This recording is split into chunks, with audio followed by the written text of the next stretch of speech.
샬롬 샬롬 샬롬 샬롬 샬롬. 하나님 사랑합니다. 여러분 주 안에서 사랑합니다. 오늘 말씀 사무엘하 11장 1절에서 27절까지 다윗의 타락이 주는 교훈에 대해서 함께 은혜를 나눕니다. 아람 족속의 연합군을 구성해서 이스라엘을 공격해 왔을 때 다윗이 직접 군대를 이끌고 나가 아람 연합군을 무찔렀어요. 그리고 그들을 굴복시킵니다. 이렇게 한바탕 전쟁을 치른 후에 이스라엘은 우기가 시작이 됐어요. 겨울 동안에 비가 내리기 때문에 전쟁을 이제는 중단해야 합니다. 근데 우기가 지나고 봄이 오자 전쟁을 하기에 적당한 계절이 되었어요. 다윗은 아람 족속을 제압한 후에 암몬 족속을 공격하기 위해서 군대를 소집합니다. 그 이유는 다윗과 신하들에게 큰 수치와 모욕을 주었던 하름을 응징하기 위해서였죠. 다윗은 요압에게 온 이스라엘 군대의 지휘권을 위임하여서 암몬을 공격하게 합니다. 요압은 군대를 이끌고 암몬의 수도 랍바성을 포위했어요. 그러나 다윗은 예루살렘에 남아 있습니다. 어느 날 저녁에 다윗은 침대에서 일어나 왕궁 옥상을 거닐고 있었어요. 한 여인을 보게 되는데 그 여인이 너무나 목욕하는 모습이 아름답게 보였어요. 목욕하는 여인이 눈에 띈 거죠. 다윗은 사람을 보내 그녀에게 대해서 알아보라 명령을 합니다. 그 사람이 들어와서 보고하죠. 그 여인은 엘리암의 딸이고 옛사람 우리아의 아내인 바세바입니다. 다윗은 사람을 보내 그 여인을 데려오게 합니다. 다윗은 여인과 함께 잠자리를 같이 했고 여인은 집으로 돌아왔어요. 그 여인이 임신을 하게 되자 다윗에게 자신이 임신한 사실을 알립니다. 그러자 다윗은 바세바가 임신한 아이가 자기 아이라는 것을 숨기기 위해서 음모를 짜죠. 먼저 요압에게 바세바의 남편인 햇사람 우리아를 예루살렘으로 보내라 이렇게 시키죠. 요압은 우리아를 다윗에게 보냅니다. 우리아가 다윗 왕궁에 들어오자 다윗은 그에게 요압의 형편이 어떠한지 근황을 물어보고 군사들은 어떠한지 싸움의 상황은 어떠한지 그리고는 우리아에게 말합니다. 내 집으로 가서 목욕하고 쉬어라. 우리아가 왕궁에서 나오니 왕의 음식물이 그에게 전해져 있어요. 그러나 우리아는 집으로 내려가지 않고 왕궁 문 앞에서 부하들과 함께 잡니다. 다윗은 우리아가 집으로 내려가지 않았다는 말을 듣고 우리아에게 묻습니다. 네가 먼 길을 오지 않았느냐? 왜 집에 가서 편히 쉬지 않았는가? 우리아가 다윗에게 말하죠. 언약궤와 이스라엘 유다가 장막에 있고 내 상관이신 요압과 내 주의 군사들은 들판에서 진을 치고 있습니다. 근데 제가 어떻게 혼자 집으로 가서 먹고 마시고 아내와 함께 누울 수 있겠습니까? 왕의 생명을 걸고 맹세하는데 저는 결코 그럴 수 없습니다. 그래서 다윗이 그에게 말합니다. 여기 하루도 머물러 있거라. 내가 내일 너를 보내겠다. 우리아는 그날도 똑같이 예루살렘에 머물러 있습니다. 급기야 다윗은 우리아를 초청해서 자신과 함께 먹고 마시며 취하게 하죠. 그렇게 해서라도 바세바와 잠자리를 같이 하게 하려고 유도를 한 거죠. 그래야만 바세바가 임신한 아이가 자기 아이가 아니라 우리아의 아이다 이렇게 숨길 수가 있었기 때문에. 그러나 그날 저녁에도 우리아는 부하들 사이에서 자고 자기 집으로 가지 않습니다. 다윗은 자신의 모가 실패로 돌아가자 이번에는 더 잔인한 방법을 쓸 수밖에 없게 됐어요. 이튿날 아침 우리아가 다시 전쟁터로 돌아갈 때 우리아의 손에 요압에게 전하는 편지를 한 통 넣어서 보냅니다. 그 편지에는 싸움이 가장 치열한 최전선에 우리아를 보내라. 그런 후에 너희는 뒤로 물러나라. 그래서 우리아가 적의 화살에 맞아 죽게 하거라. 군대 장관 요압은 우리아가 가져온 편지를 읽고 왕의 명령에 순종합니다. 그래서 암몬의 랍바성 중에서 가장 강한 적군이 있는 곳을 알아내서 그곳에서 싸움을 걸고 우리아를 맨 선두에 내보냅니다. 랍바성에서 암몬 군대가 나와 요압과 싸움을 벌여요. 요압은 다윗이 시킨 대로 군대를 뒤로 물러나게 하죠. 미처 뒤로 후퇴하지 못한 다윗의 군사 몇 명이 쓰러져요. 그리고 이때 햇사람 우리아도 함께 죽습니다. 요압은 다윗에게 사자를 보내 싸움의 상황을 보고하죠. 그리고 그 사자에게 이렇게 일러두었어요. 너는 왕께 전쟁에서 일어나는 모든 일을 다 보고하여라. 근데 왕께서 불같이 화를 내시고 왜 그렇게 성 가까이 가서 싸웠느냐? 성벽에서 화살을 쏘아댈 것을 몰랐느냐? 예, 예룹데셀의 아들 아비멜렉을 죽인 사람이 누구냐? 예, 한 여자가 성벽에서 맷돌 윗짝을 던져서 그가 데베스에서 죽은 것이 아니냐? 왜 그렇게 성 가까이 가느냐 하고 내게 물으면 왕의 부하인 햇사람 우리아도 죽었습니다. 이렇게 대답해라. 요압이 보낸 사람은 다윗에게 도착해 요압이 알려준 대로 모두 다 전합니다. 그 사자가 다윗에게 말합니다. 저들이 우리를 몰아내려고 들판으로 나왔지만 우리가 그들을 쳐서 성문 쪽으로 몰아갔습니다. 이제 활 쏘는 사람들이 성벽에서 왕의 종들에게 화살을 쏘아댔고 왕의 군사들 몇 명이 죽었습니다. 또 왕의 종 햇사람 우리아도 죽었습니다. 이제 다윗이 사자에게 말합니다. 요압에게 이 일로 괴로워할 것 없다. 칼이라는 것은 이 사람도 죽이고 저 사람도 죽이는 법이다. 그 성을 더욱 맹렬히 공격해 함락시켜라라고 말해 요압을 격려하도록 하여라. 한편 우리아의 아내는 남편이 죽었다는 소식을 듣고 슬피 웁니다. 초상을 지내는 기간이 끝나자 다윗은 사람을 보내 바세바를 자기 집으로 데려가죠. 궁으로 데려온 거죠. 그리고 바세바는 다윗의 아내가 되어 아들을 낳습니다. 그러나 다윗이 한 이 일은 야훼께 보시기에 악하였더라입니다. 승승장구하던 다윗의 인생이 이 사건을 계기로 추락하기 시작이 돼요. 이 악하리라. 11장 27절 마지막에 여호와 보시기에 악하더라. 이제 다윗이 내리막길을 걷습니다. 왜 실패를 겪게 되었을까요? 다윗의 실패를 통해서 우리는 인생의 중요한 교훈을 얻기 원합니다. 하나님이 함께 하셔서 어디를 가든지 항상 이기는 자였던 다윗이 인생의 절정에서 하향 곡선을 타기 시작하죠. 다윗이 이런 사람이었을까 할 정도로 다윗은 탐욕의 눈이 어두워서 간음죄와 살인죄를 저지르는 것도 서슴지 않았어요. 이렇게 된 이유가 과연 무엇일까? 첫째, 게으름입니다. 다윗은 정복전쟁이 끝났다고 생각했기에 자기가 직접 지휘하고 전쟁에 나가지 않습니다. 왕궁에서 혼자 거닐면서 편안하게 지냈어요. 이스라엘 온 군대가 전쟁 중에 있는데 다윗은 낮에 낮잠을 잔 때문인지 밤에 잠을 자지 못하고 일어나 왕궁을 거닐어요. 게으름과 나태함이 우리를 망가뜨린다는 것을 우선 알고 가야 합니다. 인간은 에덴 동산에서 타락한 이후로 내 자신을 경건하고 거룩하게 관리할 수 있는 능력을 상실했어요. 그래서 하나님은 타락한 인간에게 노동의 고통을 내리십니다. 그래서 남자는 가족을 먹여 살리기 위해 이마에 땀방울이 맺히도록 일해야 했어요. 낮에는 힘껏이라고 밤에는 가족이 함께 둘러앉아 소식을 먹습니다. 소산들을. 그리고 저녁을 먹고 나면 피곤해서 잠이 막 쏟아지죠. 우리도 굶었다가 밥 먹으면 어때요? 막 졸립지 않아요? 식곤증이 오죠. 이거는 그 신체적인 하나의 그 자연이 일어나는 의학적인 현상입니다. 그래서 모두 다 단잠을 자게 되죠. 배가 고프면 잠이 안 와요.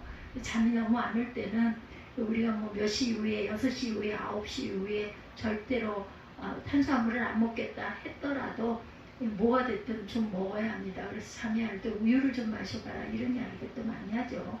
먹으면 그걸 소화시키기 위해서 신진대사가 원활해지면서 잠이 오게 되죠. 그리고 농사를 짓고 가축을 돌보려면 그 다음날 일찍 일어나야 되기 때문에 예전 농가에서는 벌써 6, 7시 되면 깜깜해져요. 그전에는 전기불도 없었죠. 호롱불을 켰으니까 그 불들을 다 꺼버리면 뭐 칠흑같이 깜깜해지죠. 뭐 할 게 뭐 있어요. TV가 있는 것도 아니고. 그럼 누워있다 그냥 자는 거예요. 그 대신 새벽에 일찍 일어나서 밭에 나갑니다. 농사를 짓고 가축을 돌보려면 이렇게 그래서 이런 그 순환이 됐는데 요즘엔 어때요? 뭐 밤이 낮을 수도 있습니다. 얼마든지 뭐 TV도 24시간을 하고 있죠. 뭐 아니면 뭐 뭐를 봐도 상관이 없어요. 그죠? 돌려서 볼 수도 있고 뭐 집에서 영화도 볼 수가 있고 뭐든지 휴대폰 하나만 가지면 아니면 뭐 노트북 하나만 가져도 다 뭐든지 볼 수가 있고 쓸 수가 있습니다. 이런 단순한 삶이 인간에겐 축복이고 사실은 행복이다. 그 예전의 삶. 지금 문명이 많이 발달됐다 해도 더 바빠졌어요. 더 바빠지고 어떻게 보면 너무너무 불편하고 또 최첨단의 모든 것들을 나이가 든 층에서는 따라가기가 힘이 듭니다. 뭐 20대가 할 수 있는 것을 60대, 70대가 똑같이 20대처럼 금방금방 익혀가지고 변모하는 것을 따라잡기가 너무너무 어려운 그런 세상이 되었습니다. 만약 이렇게 일하지 않아도 먹고 살 수 있게 될 때 인간은 죄에 빠지게 된다는 것. 사실은 일할 수 있는 거, 하루 일과가 있는 거, 하루 일정을 그대로 따라서 움직일 수 있는 거, 그것처럼 평강한 삶이 없어요. 제일 먼저 나타나는 것이 성적인 타락, 이렇게 나타나게 되면 남녀관계가 복잡해져요. 다윗의 경우도 그랬습니다. 왕이 된 후에 정복전쟁을 치르느라고 하고 얼마나 긴장하고 분주한 삶을 살았겠어요. 그 결과 동서남북으로 이방 민족들을 제압하고 그들을 모두 다 굴복시킵니다. 그리고 다윗에게는 이제는 좀 쉬어야 되겠다. 우리 그럴 때 있지 않습니까? 이제 좀 쉬어야지. 그래서 뭐 연차도 내고 월차도 내고 아니면 안식년도 즐기고 안식월도 즐기고 이렇게들 휴식을 좀 가져야 되겠다. 그렇게 되면 내가 못해봤던 거, 하고 싶었던 거 이런 것들을 하게 되죠. 다윗은 왕이 된 후에 정복전쟁을 치르느라고 긴장하고 분주한 삶을 살았기 때문에 동서남북으로 이방 민족들을 모두 다 점령하고 굴복을 시켰어요. 이제 좀 쉬어야 되겠다. 이 시점에 그만 그죠? 나태함으로 인한 어떤 그 죄악, 범죄가 들어오게 된 사건이 바로 밧세바의 사건이죠. 다윗은 이제 긴장이 사라졌고 편안히 지내고자 하는 마음이 생겼어요. 자기가 직접 전쟁터에 나가지 않고 아마 아래 장군이 제가 너희들이 가도 되니 왕은 쉬십시오 하셨기도 했겠죠. 그래서 쉬게 됐겠죠. 이 정도는 우리도 문제 없습니다. 그 궁궐에서 좀 편안하게 시간을 가지십시오. 육체적으로 편안함을 추구했을 때 마귀가 틈을 타고 유혹이 시작된다. 게으름과 나태가 우리를 방종과 타락으로 이렇게 이끌게 되죠. 그러므로 성경은 우리에게 교훈합니다. 로마서 12장 11절에 부지런하여 게으르지 말고 열심을 품고 주를 섬기라. 또한 우리가 탐욕에 빠지지 않게 주의하려면 보는 것을 주의해야 합니다. 다윗은 나태하고 게으른 마음으로 한가롭게 거닐 때 목욕하는 여자를 훔쳐보게 되었어요. 만약 다윗이 영적으로 깨어 있었다면 그 장면을 보았을 때 얼른 자리를 피했을 거예요. 그러나 다윗이 영적으로 나태해져 있었기 때문에 여인의 육체를 보고 유혹에 빠집니다.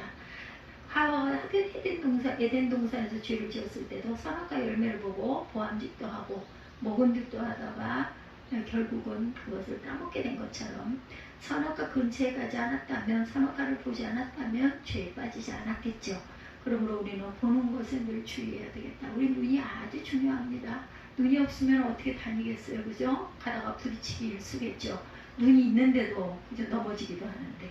그런데 이 눈이 문제인 거죠. 이것이 사단의 도구의 노릇을 할 때가 너무나 많다. 그래서 우리가 그것을 잘 분별할 줄도 알아야 되고 영적으로는 항상 깨어 있어야 합니다. 주의해야 되죠. 성경은 이것을 안목의 정욕이다 이렇게 말합니다. 유혹이 될 만한 것은 처음부터 보지 않는 것이 좋다. 요한 1서 2장 16절입니다. 이는 세상에 있는 모든 것이 육신의 정욕과 안목의 정욕과 이생의 자랑이니 다 아버지께로부터 온 것이 아니요 세상으로부터 온 것이라. 그러므로 우리가 다윗처럼 탐욕에 빠지지 않으려면 어떻게 해야 할까? 두 가지를 경계합니다. 첫째는 게으르고 나태한 삶을 피하자. 내게 주어진 책임을 성실하게 감당해야 합니다. 땀 흘려 일하는 삶의 현장을 가질 줄 알아야 되겠다. 둘째는 유혹이 될 만한 것은 보는 것부터 피해야 되겠다. 보는 것에서 욕심을 갖게 되죠. 보게 되면 견물생심이 되어가지고 욕심을 내게 되죠. 그래서 우리의 눈과 마음을 지켜야 되겠다. 그것이 탐욕에 빠지지 않는 길이라는 거죠. 무리아의 충성 어땠어요? 햇사람 무리아는 한마디로 아주 충성된 신하였어요. 성경학자들은 그 햇조 속 출신으로 이방인이었으나 유대인으로 귀화한 사람이다 이렇게 추측을 합니다.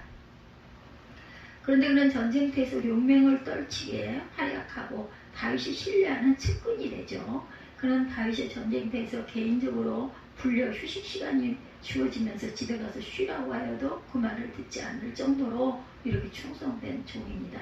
비록 왕의 명령이었지만 자신의 선택이 여호와에 달려있다라고 생각을 했기 때문이죠. 다윗이 우리아를 불러 왜 집에 가서 쉬지 않았느냐고 하니까 대답하죠. 언약궤와 이스라엘 유다가 전쟁터 한가운데 있고 바깥에서 지내고 있는데 어떻게 나만 내 집에 가서 먹고 마시고 하냐 함께 잠자리를 할 수 있겠습니까? 저는 이 일을 행하지 않기로 왕의 사락에 힘을 두고 맹세합니다. 그의 행동은 나라와 왕과 자기 부하에 대한 충성된 마음에서 비롯된 거예요. 그가 눈에 보이는 왕에게 충성된 삶을 살았던 것은 또한 하나님께도 충성된 삶을 산 것과 같겠죠. 왜냐하면 성경은 우리에게 육체의 상전에게 충성되게 행하라고 교훈하고 있기 때문이에요. 그래서 우리아가 충성됨은 우리에게도 도전이 되어야 된다. 골로새서 3장 22절입니다. 종들아 모든 일에 육신의 상전들에게 순종하되 사람을 기쁘게 하는 자와 같이 눈가림만 하지 말고 오직 주를 두려워하여 성실한 마음으로 하라. 무슨 일을 하든지 마음을 다하여 주께 하듯 하고 사람에게 하듯 하지 말라. 우리도 우리아처럼 충성된 사람이 되어야 되겠죠. 하나님 앞에서 충성된 사람이 될 뿐만 아니라 가정에서나 직장에서나 육체의 상전을 섬길 때 충성되게 행하는 사람이 되기를 바랍니다. 그것이 곧 하나님께 충성된 삶을 사는 것이기 때문이에요. 세 번째, 요압의 불의입니다. 요압은 다윗으로부터 은밀한 편지를 받아들여요. 요압은 다윗의 정확한 의도를 이해할 수가 없었지만 비겁하고 불의한 방법을 동원해서라도 우리아를 전쟁터에서 죽게 하라는 다윗의 의도를 저항 없이 수용해요. 요압도 우리아가 얼마나 충성된 사람인가를 잘 알고 있어요. 그런데도 우리아를 죽게 하라는 다윗의 처사에 이의를 제기하지 않은 것, 잘못된 것이죠. 왜 요압은 다윗의 부당한 요구에 응하여 우리아를 전사하게 했을까? 요압은 다윗 왕에게 인정을 받아서 다윗 앞에서 권력을 누리고 싶었기 때문이죠. 그 자리를 다른 사람에게 빼앗기지 않으려고 했기 때문입니다. 요압은 매우 권력 지향적인 사람이었어요. 자신의 권력을 지키기 위해서라면 수단과 방법을 가리지 않고 교활하고 무자비한 사람이었다. 우리는 요압의 불의함을 본받아서는 절대로 안 되겠죠. 그는 결코 자신의 불의함에 대하여 후회하거나 회개하지 않는 뻔뻔함이 있었어요. 그래서 결국 요압은 그 비굴함 때문에 훗날 비참한 종말을 맞이하게 됩니다. 우리아는 우직하지만 충성된 우리아와 같은 사람이 우리는 되어야 되겠죠. 골로새 3장 25절에 불의를 행하는 자는 불의의 보응을 받으리라. 오늘 본문에 나오는 세 사람이 우리에게 각각의 교훈을 줍니다. 다윗의 타락의 원인은 나태함과 게으름이었다. 또한 보는 것을 통해서 죄를 지었어요. 그러면 우리는 게으르거나 나태하지 말고 열심을 품고 주를 섬겨야 되겠다. 또한 보는 것 또한 주의해야 되죠. 우리는 비록 억울한 죽음을 당했지만 천국에서 하나님께 아마 큰 상을 받았을 줄로 믿습니다. 그의 충성됨이 우리에게 도전이 되죠. 무슨 일을 하든지 마음을 다하여 죽게 하듯 해야 되겠어요. 불의한 요압은 우리에게 경계가 됩니다.